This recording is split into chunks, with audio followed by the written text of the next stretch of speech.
Olá, seja bem-vindo ao Faceres Notícias. Hoje recebemos o deputado estadual Danilo Campetti.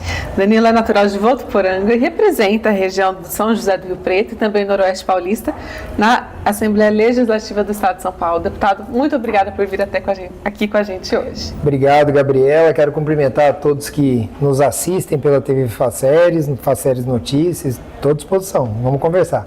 Deputado, começar um pouquinho com um dos projetos mais aguardados aqui para a nossa região, que é a construção da terceira faixa na rodovia Washington Luiz, entre Rio Cedral e Rio Preto, né? Queria saber como que está o andamento dessa obra, né? Deputado, tem um envolvimento com a efetivação dessa obra e qual o andamento, como que está para a população ter uma noção um pouquinho de como vai ser para a gente começar a ter essa terceira faixa. Gabriela, esse projeto, as obras já foram oficializadas. O secretário de Parcerias e Investimentos, Rafael Benini, esteve aqui na cidade, deu pontapé inicial. Como que foi concebida? Eu vou voltar um pouco para a gente falar especificamente da obra. Eu preciso explicar como que foi concebida a própria concessão, visto que eu trabalhei em Brasília, eu era assessor do então ministro Tarcísio de Freitas, vim com ele para São Paulo, fui assessor dele no governo aqui no estado de São Paulo, hoje sou deputado. Mas como que foi possível essa obra? Os contratos que vigiam antigamente, que estavam em vigor, por um prazo de 30 anos, eles estabeleciam que a parte da concessionária diante do Estado, ela se fixava apenas em tarifa, ou seja, ela recebia a tarifa ou preço e uma parte daquilo que ela arrecadava era passada para o Estado recebia esse recurso e ia para o caixa comum. E aí esse recurso era aplicado nas mais diversas áreas. Como que funciona a modulagem de contratos que vem já desde o Ministério da Infraestrutura, que toda a equipe do governador Tarcísio, então o ministro Tarcísio, eles praticavam essa inovação na modulagem contratual. Ou seja, a outorga compulsória, aquilo que a empresa tem que pagar para o Estado, parte dessa outorga é fixada em obras. Então, está no contrato a realização de obras daquela área que foi concedida. Ou seja, se a empresa que tem a concessão de 30 anos para operar, por exemplo, uma rodovia, para operar o Washington Luiz, se ela não realizar essas obras conforme estabelecido nas cláusulas contratuais, o contrato ele acaba sendo rescindido. Então, o que é bom para a população isso daí? As obras são efetivamente realizadas. E isso aconteceu com o contrato da Eco Noroeste. Então, ficou estabelecido lá, a Eco Noroeste venceu, né, a concessão em maio de 2023 e já estabeleceu um cronograma de obras. Ela foi algo em torno de 6 bilhões a concessão pelos 30 anos e a empresa ela faz esse cronograma. E já previu para esse ano de 2025, a construção dessa terceira pista. Então, como a gente fala, está tudo bem amarrado para acontecer e foi dado o pontapé inicial com a presença do secretário Benini, que também trabalhou conosco lá em Brasília, né? O Tarcísio trouxe o Benini para fazer parte da gestão dele, que é um profissional extremamente competente, um quadro muito qualificado, que entende muito dessas modulagens contratuais. Então, São Paulo ganhou muito com a presença dele e também de outros quadros que vieram de Brasília. Então, como será? Serão 27 quilômetros, que vai de Mirassol até Cedral, de terceiras faixas, vias marginais, 11 viadutos, para desafogar aquele fluxo que nós temos entre essas cidades. Hoje, a Washington Luiz, principalmente nos horários de pico, entre 7 e 8 horas da manhã, entre 5 e 6 horas da tarde, ela fica muito congestionada, porque ou as pessoas saem de Mirassol para trabalhar, ou saem de Cedral para trabalhar em Rio Preto, e aí você tem a ida e o retorno desse pessoal, então congestiona, fica intransitável. Além do movimento natural da rodovia. Além do movimento natural da rodovia, né, que a Washington Luiz, ela chega ali até o entroncamento que vai a Votuporanga e que segue ali a Assis Chateaubriand. Então, o que acontece? Era uma obra extremamente necessária, muito aguardada e que só foi viabilizada por intermédio da gestão do Tarcísio. Isso que fique muito claro. Né? Muitos prometeram lá atrás, mas só foi viabilizada com essa nova modulagem contratual, que a EcoNoroeste sagrou vencedora, e por ter se estabelecido no contrato essa obrigação, essa cláusula de realização de obras. Então, a EcoNoroeste ela é algo em torno de 450 milhões, essa obra aqui só na nossa região. Já há a mesma perspectiva, que já começou lá na região de São Carlos. Então, eles vêm de São Carlos para Rio Preto e saem de Mirassol até chegar ali no que compete eles, que é até São Carlos. Então, o prazo para a realização de 2 anos, até o primeiro trimestre de 2027, essa obra deve estar concluída, mas a obra concluída em todo o trecho. Então eu acredito que para o ano que vem a gente já consegue ter uma liberação aqui na nossa área da Washington Luiz, que já começa a desafogar esse fluxo de carros. Então, assim, uma obra muito esperada, um compromisso de campanha do governador Tarcísio, que hoje está sendo efetivado. Deputado, falando um pouquinho de mobilidade urbana, né? Como o deputado comentou, as obras da Washington vêm um momento maravilhoso, porque o movimento cresceu muito aqui na nossa região, na região metropolitana de Rio Preto. E falar um pouquinho, né, dos projetos, frentes de atuação que o deputado atua em relação ao transporte público, acessibilidade aqui no Noroeste Paulista, nesse caso da mobilidade urbana. A gente tem atuado muito em relação às atribuições do DR. O Departamento de Estradas e Rodagem aqui de São Paulo está sendo chefiado pelo Sérgio Codelo, que é um coronel do Exército, que esteve conosco lá no Ministério da Infraestrutura também. Ele era responsável pelo DENIT do Pará. Eu faço parte da Comissão de Infraestrutura da Assembleia Legislativa, então lá nós discutimos, passam pelas comissões todos os projetos voltados a essa área, então mobilidade urbana, a questão de recap de rodovias, a questão de construção de pistas acessórias, marginais, então passa tudo por nós lá, e eu tenho atuado para que para que nós demos luz aqui ao Noroeste Paulista, porque aqui a gente precisa muito dessa capilaridade com essas rodovias, né? A gente tem cidades aí a cada 15 quilômetros, então as vicinais elas ajudam muito no fluxo de veículos, e é esse o nosso trabalho, trazer aqui luz para a nossa região e fazer esse tratamento, né? Levar as nossas demandas da região noroeste para o governo do estado, para eles poderem nos trazer aqui essas construções. É certo que a questão da mobilidade urbana é uma questão muito peculiar do município. Então você vê os contratos de transporte público dentro do município, eles ficam a cargo dos prefeitos, ficam a cargo da Câmara dos Vereadores, mas no que for possível a gente está à disposição para ajudar aqui todas as cidades do nosso exterior. Perfeito. Deputado, falar um pouquinho de saúde, né? No início do ano, a dengue voltou a preocupar o interior paulista, né? Inclusive com um aumento expressivo de casos em várias cidades aqui da nossa região.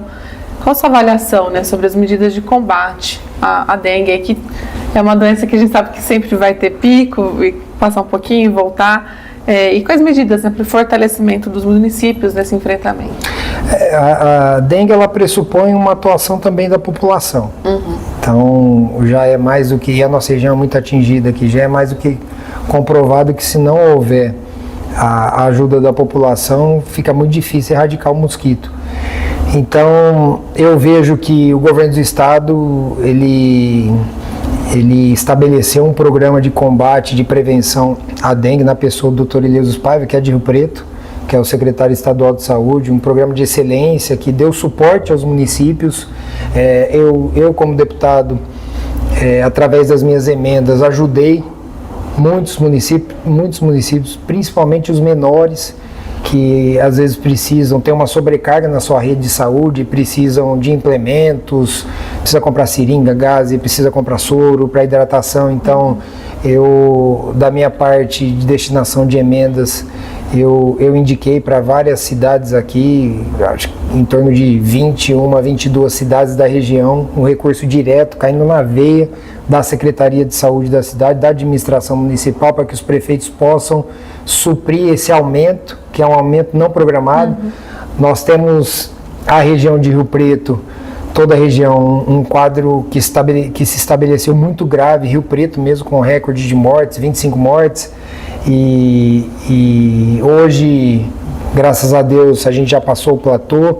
De fevereiro para março, a gente teve uma redução de 41% dos casos, então a tendência agora é realmente a doença ceder e a gente conseguir seguir a vida normal, mas fica o aprendizado, né, de que quando chega essa época do ano, Rio Preto, para você ter uma ideia, segundo estatísticas, a nossa região, não só Rio Preto, mas a região noroeste toda, é a segunda maior do Brasil, com maior casos notificados de dengue. Então, eu acredito que esse trabalho para o ano que vem já tem que começar agora. Sim. De esclarecimento, um trabalho de prevenção, principalmente com relação à vacinação. A vacina da dengue é uma vacina que foi testada, foi comprovada, tem há mais de 15 anos, então é uma vacina segura para a população. Então tem que ser feito todo o ciclo vacinal. Eu acredito que a gente tem que trabalhar em todas essas frentes para no ano que vem a gente não ter esse recorde indesejado como foi nesse ano e como foi também em 2024.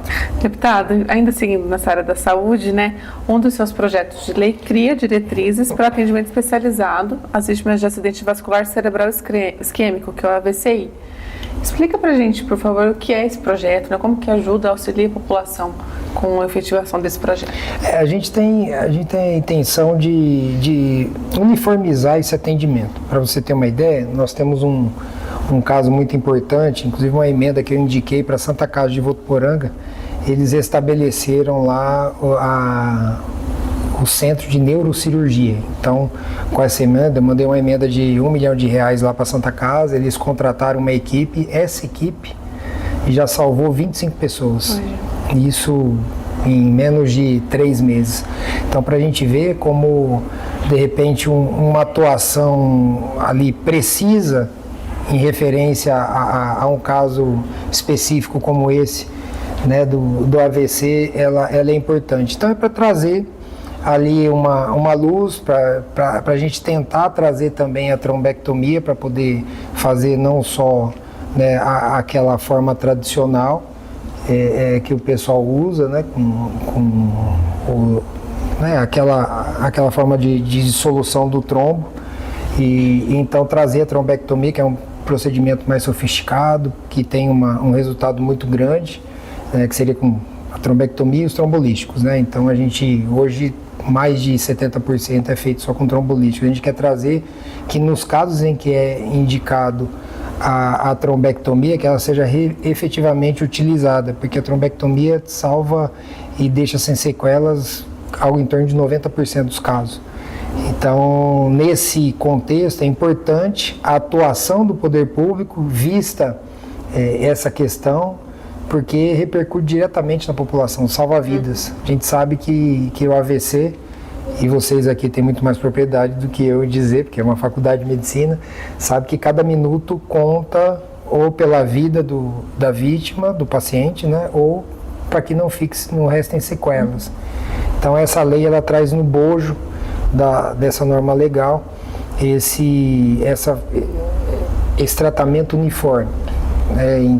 E a gente fez já esse aporte lá em Votuporanga, e o resultado está sendo fantástico, né? Como eu te disse, né? São 25 vidas salvas já. Se fosse uma vida, já teria valido a pena. Então a gente está muito no crédito, nós vamos continuar com esse projeto aí. Esse projeto eu espero que seja aprovado em breve. Nós vamos trabalhar para que ele se torne lei o quanto antes. Importante, né? Ampliar o acesso a um exame tão importante, um tratamento, né? Para que todos tenham acesso e poder salvar vidas, como o deputado falou. Sim. Outro projeto, né, de lei que o deputado propõe é a criação de um banco de currículos para mulheres em condições de vulnerabilidade social.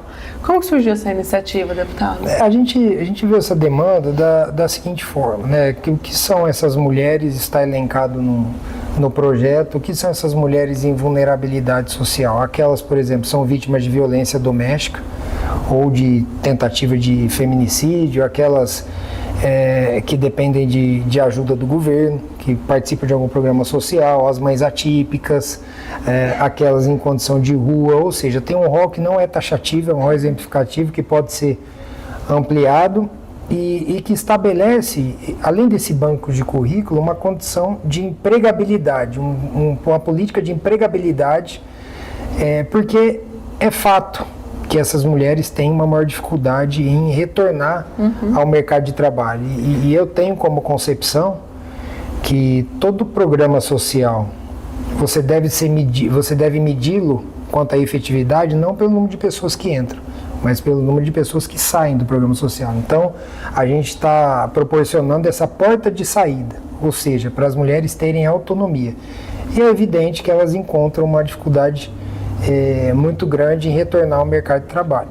Então, o projeto de lei é nesse sentido, conta com também uma conexão com o setor empresarial. Então, a gente trabalhou com 3 secretarias: a Secretaria de Política para as Mulheres, a Secretaria de Desenvolvimento e Assistência Social, a Secretaria de Desenvolvimento Econômico, né? Então, é a secretária Andresa, que é Desenvolvimento Social, o secretário Jorge Lima, que é do Desenvolvimento Econômico, a secretária Valéria, de Política para as Mulheres, e também a primeira-dama, a Cristiane Freitas, também abraçou a ideia. E esse programa hoje já está incorporado nessas secretarias e hoje já está sendo colocado em andamento. Então eu fico muito feliz por isso.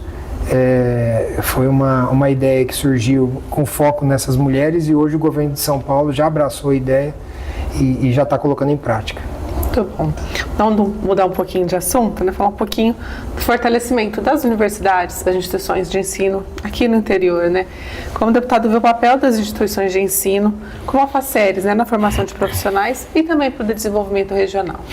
Sim, para a gente aqui do Noroeste, eu vejo que nós somos privilegiados. Você vê, por exemplo, a FACERES, são mais de 800 alunos formados já, especificamente em medicina, mais de 10 anos de curso, e não é só pela quantidade, uma faculdade que tem nota 5 no MEC, que é a nota máxima.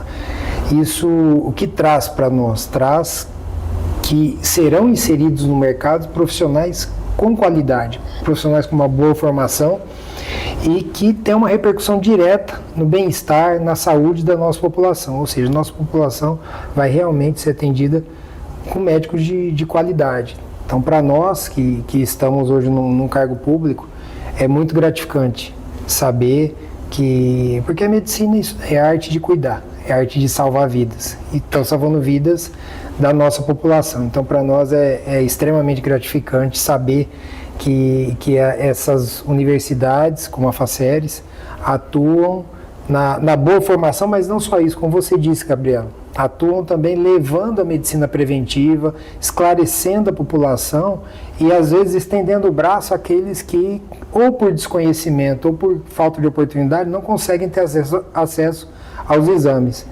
Então, vocês estão de parabéns, tem todo o nosso apoio e a nossa gratidão. Eu estive visitando aqui a FACERES com o Dr. Tufik, até mandar um abraço para ele, que esteve conosco aqui, abriu a universidade para a gente conhecer. Tem uma estrutura fantástica aqui, vocês estão de parabéns e é um berço de formação realmente do mais alto padrão. Então, eu fico muito feliz de ter aqui na nossa região uma universidade tão qualificada. Deputado, para encerrarmos, gostaria que o senhor destacasse, né, quais as principais bandeiras, prioridades suas diante da LESP, né, que pretende seguir aí nos próximos meses, próximos anos de mandato. A gente vai continuar atuando aqui em prol do Noroeste Paulista, defendendo as bandeiras que nós nos comprometemos a defender com os eleitores que me confiaram seu voto, dentro dos princípios, valores e dogmas que nós estabelecemos como nós somos intransigentes na defesa. Então, dentro das nossas convicções, nós vamos continuar atuando também indicando recursos para a região, fazendo essa intersecção, sendo elo entre o interior e São Paulo e o governo estadual. Então eu vou continuar nessa seara, dentro das minhas atribuições na Lesp. Hoje eu tenho 25 projetos de lei apresentados, nos quais eu sou o autor ou coautor. A gente tem essa atuação, eu tenho uma atuação física presente na região, eu estou nas minhas funções na Assembleia toda terça, quarta e quinta. Nos outros dias eu mantenho a relação próxima com as bases, com as lideranças, com os prefeitos, com vereadores, com vice-prefeitos, para a gente poder captar essas demandas e poder levar lá e transformar em projetos de lei, transformar em políticas públicas, que é essa a nossa função. Deputado, muito obrigada pela participação aqui conosco hoje. Obrigado, Gabriela. Eu agradeço a oportunidade e agradeço a todos que nos acompanharam e estou sempre à disposição. Muito obrigada. E você que nos acompanhou, até o próximo programa.